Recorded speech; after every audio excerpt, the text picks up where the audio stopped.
Hi everyone, and welcome to a new episode of Paratalk.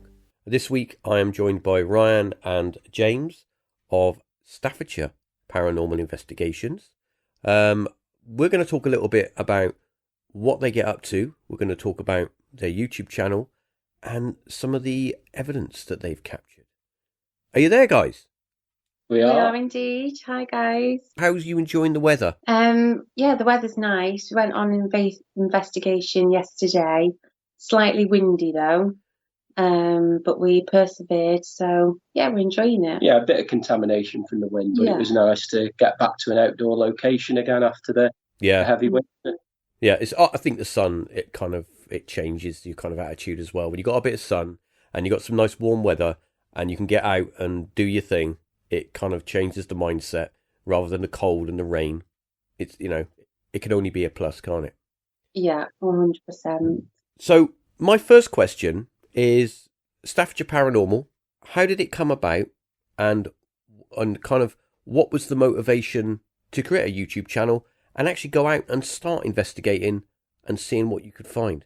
So about 20 years ago now, I actually started ghost hunting with a few friends. I had a book of the haunted places around Staffordshire, and we went to check a few of those out.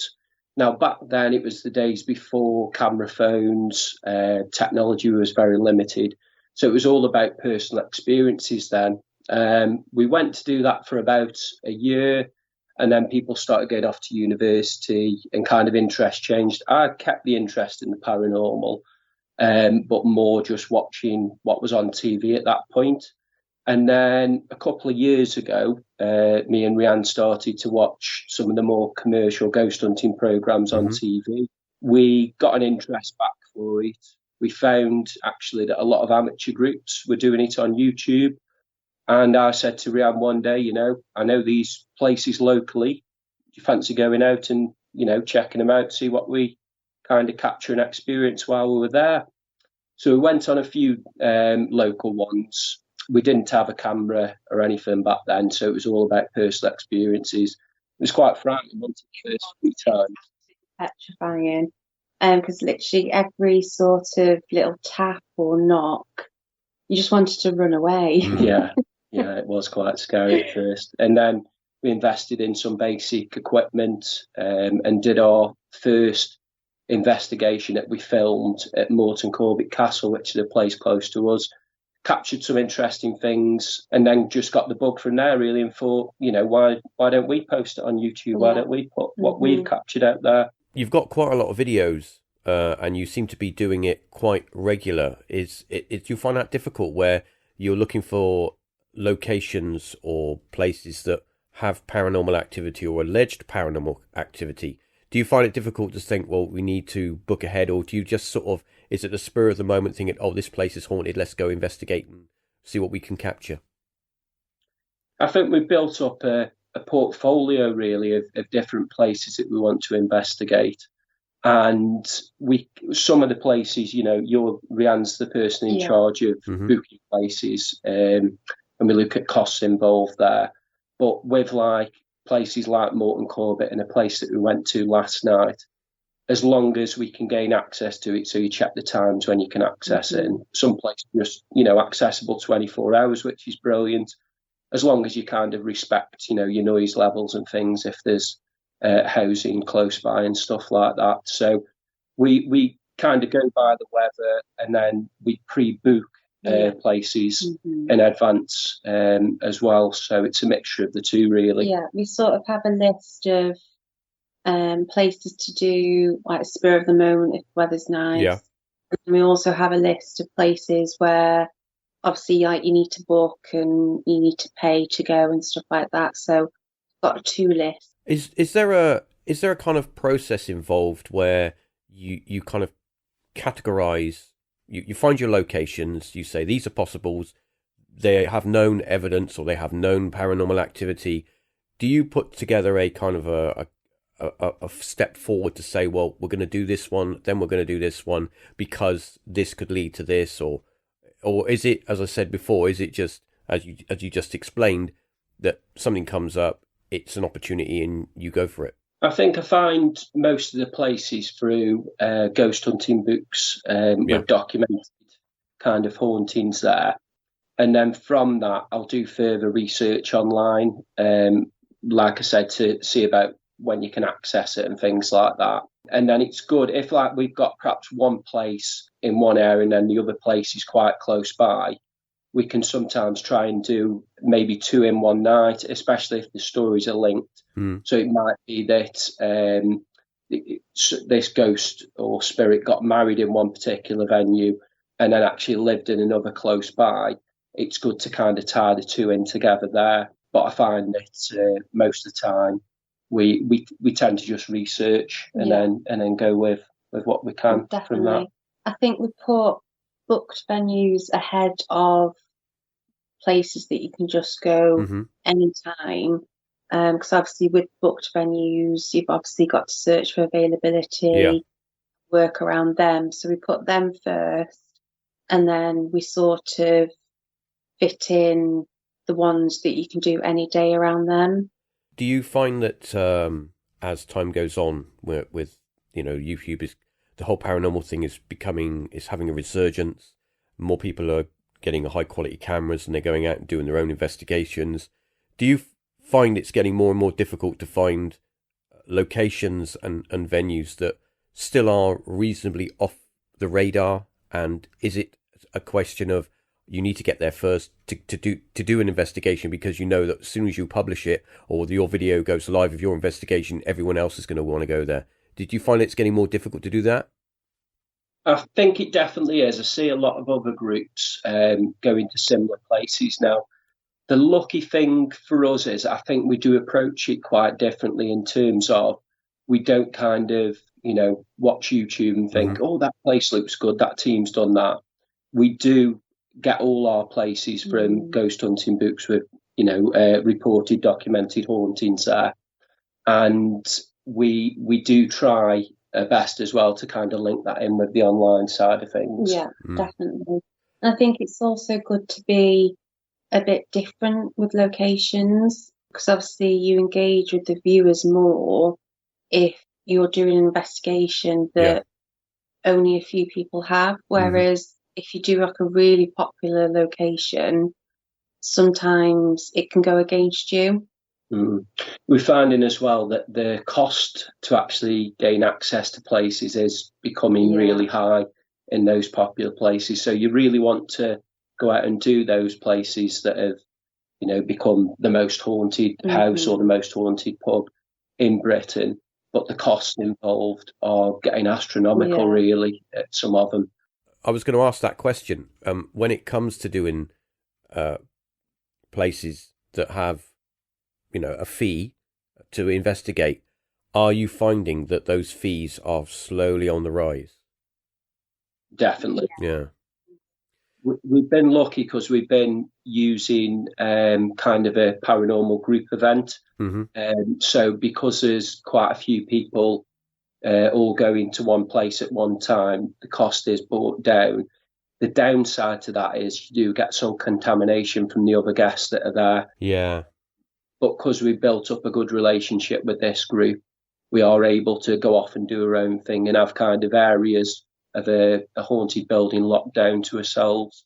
But there is always that chance that, there might be a loud call out or somebody using maybe a spirit box in a room close by. So you do get a contamination there. So there is the downside to it, but it definitely helps out on the cost side of things. Definitely. Last year, I wanted to book somewhere special for your birthday to investigate. And I really wanted to do this one particular place. And they quoted me over £1,000. Yeah, crazy. Crazy money. I was just like, that's slightly over our budget. Well, I looked at one place, which was, I think it was a 14th or 15th century manor house. And I think it slept 8 people. So it would be a group thing. It's alleged to have activity. It's alleged to have paranormal goings on. And I thought, well, that would make a nice, a long weekend for a few people, maybe, do a bit of filming or maybe a podcast or whatever. And it was over £800. Over 800. just for like 3 days, well, nearly 4 days. So yeah, prices are going up, and if you got a spook, then it's going to get really expensive. So yeah, definitely. when you do your investigations, apart from the usual, your own senses, what else do you take with you to help kind of hopefully capture evidence? I think the main things that we always try and take along with us is the spirit box, because we find that we do get some good responses from there. You do get some radio contamination on there that we do like to debunk early on in the investigation or when editing after. But we do find that we do get some intelligent responses through that. And then other kind of equipment, we like to take along a K2 meter, which reads the EMF field. So sometimes that can be from natural elements around you, but you sometimes get a random spike, and we like to kind of validate that with an intelligent response on it. So maybe, if it's a male spirit, can you come towards us now and light it up? And that's a good way of kind of validating the activity for us. We do use cat balls and things again, but I can be a little bit dubious over those kind of things. Yeah, I think it's always good to have a range of equipment. Yeah. Because obviously some spirits might have the ability to talk to you through the spirit box, and then some spirits only have the availability to obviously sort of touch things. So I think it is really good to have that variety of equipment. As well as your own senses. I think that's the important thing. And it kind of, you feel the sense of energy building within a place, don't you? I don't know whether I don't think it's a gift that we've got. I think it's just a natural thing that you can feel the energy building. Definitely. And usually that will coincide with activity that we get on the different devices then. I can kind of find a commonality with you when you say the feeling, because I've been into buildings that have literally hundreds and hundreds of years old and have generation upon generation of people living and dying in them. And you do get that feeling. You get that feeling of something else is there, or you can feel the history or something. I don't know what it is. It's a feeling. I'm not a medium. I'm not a psychic. Well, at least I don't think I am. What I was going to ask you was, there's a lot of controversy when it comes to spirit boxes and, any form of meter to measure anything. There's the side, the group of investigators that go, it's just a load of old nonsense. Don't rely on that. Just rely on what you see and what you hear. And yet you've got the other side that embrace the technology and say, let's use as much as we can to try and capture as much evidence as possible. Do you think that there's two different crowds of people who investigate? One that is kind of don't want the technology, and one that wants to embrace the technology. Do you think it's going that way? It's kind of splitting off. Obviously, when we've been investigating with other people, they kind of use a bit of both. Yeah, and that's what we like to do, to get like a variety, to sort of prove either way. I think in the paranormal world, there's no right or wrong answer. In whether you use your own senses or equipment, but we like to use a bit of both, just to validate, like extra validation, really. Yeah. We've got a few viewers on YouTube who are mediums, and they can actually see things within our videos that to us, we can't see, we can't tell it's there. So it's very difficult without having those kind of gifts to be able to completely rely on your own sense. I think you do need that kind of scientific device there with you to help validate it more sometimes. And you kind of build your own senses as well when you start seeing things happening. And it makes you more aware that something is going on there. Definitely. And I think if you just rely on your own senses, obviously, if you are starting to get scared, obviously your mind plays tricks on you. Oh, definitely, yeah. So you could be accidentally making up things in your head. So you might accidentally be hearing like a knock or things like that, or seeing things that your mind's playing tricks on you with. No, you definitely your mind, yes, can definitely make you see and hear things that aren't even there, because I've been in that situation and I've been really scared over really nothing, over my own mind. So yeah, I kind of understand where you're coming from that. So when you do your investigation and you get back and you review your evidence, what qualifies as evidence? How do you say, well, that's a possible whatever, or that can go in the bin? What parameters do you use? I think for us, it's a combination of both intelligent activity on the devices and then other interactions with the spirits there. So maybe asking for a knock on command, or to hear footsteps around you, as well as seeing a cat ball light up and a K2 spike. Because alone, for me, that could just be something natural, the grass moving across a spirit ball, anything like that. So we always look for an intelligent response to go alongside that. Also, we tried to debunk as much as possible. Yeah. So when we capture something, we were like, right, could it be this? Could it be that? And then we try and rule out as much as possible all the natural kind of elements. And then if there's something we can't debunk whatsoever, then obviously that could be evidence.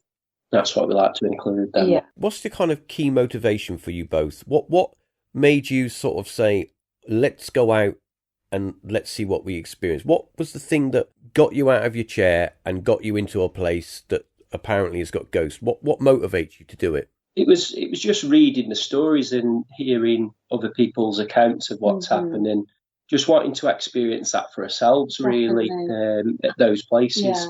And I think lockdown actually helped. Okay, yeah. Obviously, during lockdown, you're restricted what you could do and where you could go. So obviously, you find almost new hobbies. We've always both been interested in the paranormal, but I think lockdown actually pushed us a bit to obviously start going out there investigating and stuff like that. I've heard that quite often, that lockdown, having an extended period of time where you're quite restricted where what you can do and what it's kind of, for some people, and I've had this conversation with others, that you kind of rethink what you do in your daily life and what your priorities are. And I've had a few people that I've had conversations with that have taken up new hobbies and new interests. Actually, one other took up ghost hunting. He went on more like paranormal sort of investigations, with like you're talking about, with like groups of people. He wanted to get out more and become more sociable. So I think it does. It kind of, in a way, it has affected a lot of people. Definitely, I know it's affected me in the way I look at things and think about things in the future. So my next question is directed to both of you, because I'm interested to hear from each of you. When you started investigating and started to do it on a more serious level, what was the one thing that you kind of experienced that really did, either for a moment or for long term, I wouldn't say frighten you, but what was the thing that really made you think, this is really happening? Did I just experience that? For me, I have to go way back, actually, for my first experience. I was 10 years old. I was staying at my grandma's house, and we'd gone up to bed. It was just me and my grandma staying there that night. And I was just lying in bed in the children's room, and I heard what sounded like footsteps coming up the stairs. So there used to be a window to let natural light out onto the stairwell in the bedroom. Yeah. And as I kind of looked up at that window, I saw the shadow of a very tall man with a top hat. I'd never seen him before. And it scared the life out of me. I thought, this can't be real. The footsteps continued along the landing. I heard like the bedroom door start to creep open. And at this point, I was absolutely petrified. I then felt a weight actually go onto my feet at the bottom of the bed. And I did look back up, and kind of to my relief then, my granddad, who passed away 6 months before, his shadow now appeared on the bedroom wall. So it was almost like he'd come there to protect me at that point. And it's difficult, really, because I've not had an experience like that since. I've had interesting moments on investigations, but obviously nothing to that level. A lot of the kind of stories I hear from other people, I find sometimes difficult to believe because you're not there yourself. Having that experience myself, the complete fear of this unknown person or spirit walking in my grandma's house, and then kind of the relief that my granddad was there to protect me from the spirit world as well. And I think from then on, I've always kind of believed that there's an afterlife and there's a chance that you can experience things like that. I think for me, I've yet to actually experience anything like that. I mean, on investigations, I've been scared and also almost been like overwhelmed with the responses or validation we have got. But I've not actually witnessed seeing an apparition or having any experience like that. So I'm yet to experience it, but hopefully one day I will. Do you worry that sometimes you might go into a building and there's lots of activity and that there's a possibility that you might bring something back with you into your own home? Yeah, we've had this worry quite a few times. I mean, on the group investigations, we always do like a little protection. Yeah. Light protection, I think it's called. But when we go out on our own, we sort of forget to do it ourselves. It's more the excitement when you're there. You just kind of forget about that kind of side of it, that, you know, you are leaving yourself possibly vulnerable to bringing something home with you at that point. So. When you're on an investigation and you've got all your tools set up to monitor the building and you're doing your calling out or however you do an investigation, do you find that the older tools like Ouija boards and stuff like that, have you ever introduced that into an investigation as well to see if that would kind of work? Because obviously there's this whole, Ouija boards are evil, you'll get the devil and all that sort of stuff. I mean, what's your take on that? I think for me, I wouldn't touch a Ouija board at first. We came across them on the group investigations that we did. And then I tried one at the National Emergency Services Museum and got some really interesting results. Now, it does come down a lot to kind of trusting the other people that are taking part in it with you. But some of the dates that we got there, which I always like to do research beforehand. I know a lot of people prefer to kind of go into the places kind of raw without that prior knowledge. But I do find it helps you to kind of, in the back of your mind, if you get a result or you get a response like a date, knowing that date actually is an intelligent response just helps you to kind of ask the next questions at that point and build on that. So with the Ouija board, I think, we've had some interesting results on group investigations. We've bought one ourselves, but as yet haven't had any interactions on it. And haven't had anything on them. No. I think it was your most recent video or the one before. That was the National Emergency Museum. Is that right? Yeah, it was a little while ago, but not too long ago. It was quite a recent one. What kind of things were happening there? It was intelligent responses on the REM pod while we were there. Interesting responses through the spirit box. All on command, really, as well. So you just felt like there was an energy building up in most of the rooms there.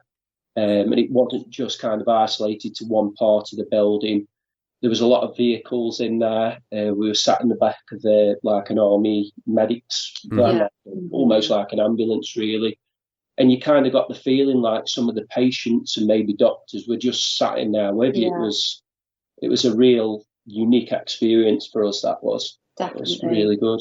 I have it's a theory. It's not my theory. It's a theory that when you put a lot of old objects that have history together, the chances of paranormal activity happening rise considerably.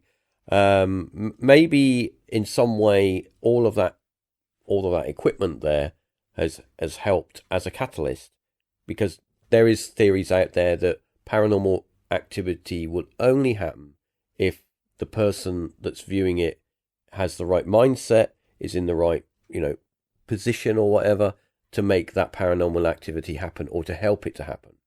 So do you think that all of that, these older, have you ever been in a building that rather than having all this sort of old stuff in it, it's got nothing in it, and you still have that same level of interaction with something that you can't see? I think definitely the places that have got those older pieces of equipment in, vehicles and things like that, do seem to hold more memories from the past. But then in other places that we've been in that have just been like the shell of the building, we do get some interesting stuff as well. But I wouldn't say anywhere on the level of like the National Emergency Services Museum. And I think that does come down to having all that old equipment in there that was once used by people for the work life, and they perhaps revisit that now in the spirit world. Or maybe there's like residual energy that's just playing over and over and over again in like those vehicles or in the back of the ambulance or in a particular room. So I think objects do definitely help. That interests me that our personal objects, the objects that we carry through our lives, rings, necklaces, watches, there is a thought process out there that those things that we in some way imbue with part of our personality, part of our energy, because they're on us all the time and we very rarely take them off, that we in some way imprint some of our whoever we are onto them, and when we're long gone, that energy can be released, and that is a part of us that is out there somewhere. So I do find that fascinating, but I also find it fascinating that rather than and I'd like to get your take on this, rather than a building or a place with a lot of equipment that has got history, a field maybe where there was a battle hundreds of years ago, maybe the English Civil War, and there was a great battle, and people say, oh, well, I saw these soldiers and of course, they were dressed like whatever. And you're thinking, well, you're just in a field. Are we able to imprint in an environment without there needing to be a building or anything like that? Is it down to us as human beings having an ability to imprint ourselves in a place through some form of emotional discharge? Definitely. I don't think it's a case of the building itself. I think it's much to do with like the land, because obviously in this country we've got a lot of new build houses, which would have been battlefields years and years ago, or I don't know, like an old hospital that's been knocked down and renovated. So I think the land holds residual energy. Because even though some people have got a brand new house, that could still be haunted. Yeah. With the land that it's built on. It's interesting because I remember a case I talked about my friend some time ago, and he was talking about an investigation he went on where somebody was seeing a person in their house. He couldn't understand that. He thought he was literally going mad. My friend never saw this person they were on about, but he said that we'd see the person walk like into a room where there was no other door and vanish, and then they asked, well, what was on the land before, because it was a new build house, and they said, oh, it was an old like farm place with lots of outbuildings and stuff. And of course, maybe what he's seeing is nothing that's intelligent, but it's something that's been replayed from many years ago. So that person walked that way all of their life. Maybe they went to milk the cows or whatever, and that's the route that he took, and that what you're seeing is a small portion of history being played back under particular conditions, because it wasn't something that he saw all the time. So, yeah, there's a possibility that, that, as you say quite rightly, that it's not the house, it's the land. Yeah, definitely. My other part two to that question that I first asked was, what makes a place haunted? Is it, do you think that paranormal phenomenon and particular place, an area, maybe near a water, because obviously there's a lot of paranormal phenomenon that's near water, or a ley line or something like, Do you think there needs to be a connection for it to kind of manifest? Yeah, I'm in the strong belief of like ley lines and the water theory surrounding the location. I think that the kind of there needs to be a connective there with perhaps a sad event or a really happy event from the spirit's life when they were a person there. So it might have been a marriage or a death or something like that. Something that's created a lot of energy there at that location for that particular person for it to return in the spirit world. I think some of the activity and energy will be sort of staying put, because we may have some spirits that don't want to move on because they've had such happy times there. Or they may be stuck from the sad times as well, and the emotional connection there, especially if they've died under kind of brutal circumstances or something like that. Usually there has to be a strong, either whether it's a positive energy there or a negative energy from an event from their lives. It will usually then create the haunting to start happening there. I noticed listening to your evidence and what you experience, that you kind of have come to the conclusion that the likelihood is that what you're talking to is deceased members, people, members of a family that you're having a connection with, and they're able to in some way connect with you and give you messages. Do you think that that's all it is, or do you think that there's a possibility that also what we might be experiencing with paranormal phenomenon is some form of phenomenon that is part of Earth phenomenon? It's part of a way that we are able to connect or view something. For example, I go for a walk in a field and I see something happen. I see a cavalier on a horse. Am I seeing a ghost of a cavalier on a horse who's out for a ride in ghost form? Or am I seeing a portion, a split-second portion of something that happened 500 years ago? Because everything at that moment is perfect, and I am the switch. I am the catalyst that walks into that environment, that atmospheric bubble where all those things are waiting to happen, and I am the trigger, and I view it, I see it. So do you think that there is another possibility where it's not only just the personality of a deceased grandma or a parent or a friend, but it also could be something else as well? Yeah, I think it kind of comes down to, again, the energy levels. There might be certain build-up of energy at a particular location. And from that, you kind of get things sometimes just replaying from the past. So it doesn't need to be necessarily something that haunts there regularly or is seen by loads of people. It's almost like you've kind of travelled in time to that particular time space when that cavalier was riding through the field, or when a group of Saxon people were just walking through or walking along the lane. So there's definitely that side as well, that it can sometimes kind of spur up through natural energy. You're very lucky if you witness something like that, because it perhaps only comes around once. And that's why I think to actually get so we do read a lot of ghost stories, and you only really ever hear of a particular ghost story occurring once to one person. And I think that could be down to that, residual energy and just replaying the past, rather than it being an intelligent spirit that is willing to interact with you and give you the responses you want. So I do love both sides of it. And that is kind of the holy grail for us, is catching one of those moments when something is just replaying from the past, and it just gives you that great validation that there's something there. Perhaps not an afterlife then, though. Perhaps it is just, you're kind of seeing a sequence played out from another time. And they're not aware of you, and you're just lucky enough to see them. Definitely.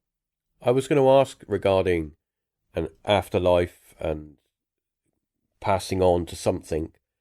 I'm very I've been into the paranormal for many, many years, and I would say even now I'm somewhat agnostic. I'm on the fence. I'm open-minded, skeptical. I like to sort of run both sides of the line. I find the paranormal or UFOs, everything fascinating, but I also want the truth, and I want to find out what is the truth. Unfortunately, the internet technology is amazing, and it brought us many things, but it's also brought us a lot of static.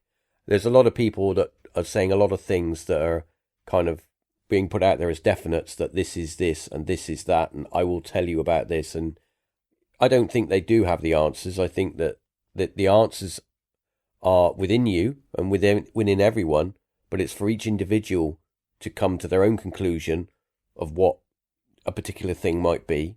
I'm going off on a tangent, but I'm trying to stay on track here. Do you think that in our modern age, in like we live now, do you think that where will ghost hunting be in another maybe 50 years? And do you think that we'll still be investigating locations like we do now? Or do you think that it will move on more, it will become more advanced, and that we possibly be nearer to an answer? Do you think we will ever get an answer to all of this strangeness that goes on around us? I think we won't 100% get a solid answer. I mean, in 50 years' time, obviously we'll have better technology, better equipment, and I don't know, perhaps better human senses, if that makes sense. But I don't think no matter how much technology grows, or things like that, we'll get a solid answer. I think it's just someone's opinion, and you've got to try and figure it out for yourself. I mean, I'm not religious, but I'd like to think there is like an afterlife of some sort. And I suppose with paranormal investigations, I think we're almost trying to get a confirmation for ourselves, or it doesn't have to be, yes, there is an afterlife, but just some sort of indication. A continuation of your personality, of your consciousness, so that you go on. My other part of the question was that if there was an afterlife, do you think that it would be much like the life we've got now, where you get up every day and have your breakfast and go and do something, whatever? Or do you think that your life now, the way that you live it, and as open or closed-minded as you want to be, because there are a lot of people out there that you can try and talk about the strange, the paranormal, and they'll scoff in your face and think, oh, you're just mental. And there's other people that go, interesting. So I think that if you're kind of, I don't want to use this as a generic, completely painting a brush with everyone, but let's, for the sake of this conversation, let's just say that I am completely don't want to know. To me, it's all a lot of nonsense, and I don't need to read any books, but I have got the answers. And I become an old man and I pass away, and then all that's in my head is that's my afterlife. Everything that I disbelieve is, nothing. I don't, there's nothing. It's a nightmare. It's a bad dream. Everything in my head is what has manifest to make my continuation of my consciousness. And yet, if you're someone that investigates and wants to learn and understand and kind of, broaden your mind, that when you pass on, that you realise that everything manifest is what you manifest. If you want that cottage on a hill on a sunny day, you can do it. It's what you think it wants to be. So do you think that there's two thought forms, that there's a possibility that that's what an afterlife could be? Or do you think that it could just be one muddled, crazy nightmare where these individuals that you contact and that you get these messages from are in some sort of crazy space where they're like, am I awake? Am I asleep? What's going on? I think it's a bit of a mixture of the two, really. Yeah. I'm hopeful that we will kind of just replay those best parts of our life and those, dreams that we've had. You'd be able to kind of, follow through with them and live for them. But then I do believe there might be a darker side to it as well, where unfortunately people have suffered pain, heavy loss, or bad treatment in life. and they unfortunately keep replaying that and need the help really to get out of that cycle, to be able to kind of move on to a better afterlife. And at some of the locations, I think we have experienced that a little bit through some of the response that we've got, that there's a real struggle there, and there are people in the spirit world who need help as well. And that's kind of what spurs me on even more to do it, is I want to be able to help those kind of spirits, find peace and find that happier afterlife that I hope does exist, and I believe to some extent does exist, that you can just live out your best moments and live out your dreams once you pass over. Yeah, I completely agree. I think it's just a matter of opinion on what goes on the other side, if there is another side. As James says, could be reliving all your happiest memories, or if you've died in a really unfortunate way, that could just be repeating itself, and obviously you're stuck in sort of like a hole and you need help to get out. Or my favourite is obviously reliving happy memories and then being sort of reunited with old loved ones, like old family members that you've not seen because they passed years ago. So I want to say it's a mixture of both, but hopefully just the happy bits. But from investigating, we both know that there is sort of like a darker side out there. Either of you familiar with the author Anthony Peake? No. He writes a lot of books about life after death, what could be possibly happening when we pass on. And he comes up with quite an interesting theory. I think he coined it cheating the ferryman, where the last few moments of your life, you kind of slip out of this reality. And of course, as you consciously slip out of this reality, you no longer are in this time frame. So you slip out of time as well. So wherever your consciousness is, 1 minute could be 100 years.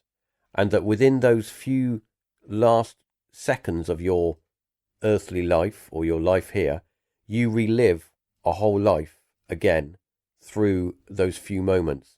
But because you're not actually in this dimensional, I'm using these words to keep it simple, that the time is different, and that when you are out in different places, you go to you go to a park, or you go to a ruin and you walk around the corner and you see this building and think, my God, I've been to that building before, or I've seen this I've seen that happen before, this stuff on the telly or whatever. Is those events that happen that you remember, the déjà vu, is not déjà vu as in what a coincidence, but those events have happened before, and the reason that you're noticing them again is because those events are kind of triggers from your past memory that you recall as you are on your last moments of this life. So it's a fascinating theory, and it goes much deeper than that, much, much deeper. But it has a kind of a connection with this kind of afterlife and our consciousness being disconnected with, as some people say, that our consciousness is not in our body, it's out there, and we are connected to a central hub, and that we are in some way an avatar being controlled. And when you contact people, personalities in a spirit world or in a different place, you are simply contacting people that have left their earthly bounds and gone back to where they need to be. So the whole subject is a massive, massive, interesting thing. And there's many, obviously, as you well know, because you investigate the subject, but there's so many great books and there's so many great authors with these different theories that they put out there. And it really does make you think what could possibly be going on. Really? As we reach the end of this episode, I've got a couple of questions that I want to ask about your investigations and your way forward. Have you got for 2022, where do you see your investigations and your channel going in 2022? And is there anything on the horizon that you've got, like an investigation coming out, you're thinking, yes, I'll definitely want to be doing this? So I've got, or we had around the Christmas time, a few wild guide books, which have given us a load more potential locations, a lot of old kind of mines in Wales and place, and then we'll kind of research those mines and see if they have had any connection to death or paranormal events and look at the history. So doing a few mines will be a really exciting experience for us. Hoping to go to a lot of the more bigger locations again. Hoping to do like the more famous locations. And then possibly even a trip abroad as well at some point later on in the year. Now that travel's opened up again, there is a place that I visited about 10 or 12 years ago now, where it's an area of Cyprus where there's a lot of old grottos and kind of statues and things linked to the Greek gods that have been visited for centuries and centuries. And to kind of go and visit a place like that and have an experience would be amazing as well. Incredible. Definitely. One of the places that you might want to check out in the nice weather is in England is Cannock Chase. That's a large area of woodland, and there's apparently lots of. I think we did an episode with Gareth and I think we did an episode on it, and some of the experiences that people have had there, they've had experiences ranging from feeling of being followed, things being thrown at them, a poltergeist phenomenon, strange lights in the trees. There's been very, very many weird things going on there. We've actually done Cannock Chase twice now. Okay. One with like the group, and then the other one just like on our own. And I think we definitely caught some interesting things. I mean, we did an investigation at the German cemetery. Oh yeah. At Cannock Chase, and there's one bit when we were filming, we actually caught on camera this apparition. No, it's like a head, wasn't it? Yeah, peering around a doorway. In the doorway. And it's one of probably our best kind of visual captures to date. With Cannock Chase, the only difficulty that we've had there is kind of knowing which areas to go for, because it's so big. Yeah, it's massive, yeah. But we are planning, because we're in a group with a number of other ghost hunting teams that are quite local, that we meet up with from time to time. And we're hoping to do a big group camp out there. So we're going to stay for the night and then really kind of dig deep into the forest and see, what we capture there, more spread out, more teams doing it. To cover a bigger area, really. But we have had some interesting activity when we've been there, and you definitely get the feel there that there's a lot going on. Yeah. I do like that location. Definitely. So my final question, and this kind of moves away from ghosts and the like, in a way, but it's still in the same kind of bubble. How do you feel about the UFO phenomenon? How do you think UFOs, that kind of side of things, is there a connection between the paranormal as in ghosts and hauntings and UFOs and aliens? So do you think that the two different phenomena, although there's many other phenomena out there, they're the big ones? And do you think there's a connection, or do you think that they're two separate things? I personally think it's probably two different kind of paranormal events that are taking place there. One being, just aliens traveling from distant lands that have got more developed technology than us and are able to reach us. And I'm very open to that side of things as well. Whereas the spirit world, I believe, is kind of created through energy in places. And the past, coming back to relive it, really. So for me, it's two different ones, but could both be based around energy possibly as well. And usually places that do have ghostly sighting, spirits and things like that, usually have the UFO side as well. There is definitely a connection with places like Cannock Chase. Stonehenge is another one that seems to get a lot of attraction from the UFO side of things as well as the spirit world. So it's like these big kind of outdoor historic areas that seem to attract both. So there could well be a connection there, but I've not really looked into that as much yet as I'd like to. Yeah. I think it's just there's so much going on in paranormal and the ghost hunting side of it that I think to kind of break away and try and do the UFO side as well, it'd just be too much. Yeah, overwhelming. Yeah. I think that you have to kind of pick a small area or a small thing that you're really good at and just stick to it and kind of do everything you can to sort of investigate that little area, because if you're trying to do everything, you'll most probably do everything fine and you'll make lots of videos, but it'll be so diluted because you won't be able to spend as much of your focused energy on everything. And I think one other thing that I wanted to ask you, because it's a question I missed and I think it's important that I should ask it, is because you are, not only are you investigating, but you're also, in a way, creating, I'm not going to use the word entertainment, but you're documenting on video what you're doing and you're publishing it on YouTube for people to enjoy.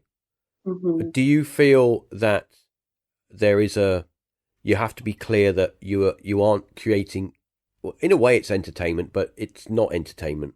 Do you feel that you don't want to be taken as entertainers, but as in more, this is a documented investigation, that there's a reason you upload these videos, but the more mainstream TV shows are pushing to the side of entertainment. There's a lot of shows out there, I'm not going to name them because I don't want to get sued, but there are a lot of shows out there that are pure theatrics, and do you find it makes it hard for guys like you that just want to investigate and have a bit of fun but be serious? Do you find that it makes it a little bit more difficult for you to get, when you start putting stuff up on a video sharing platform?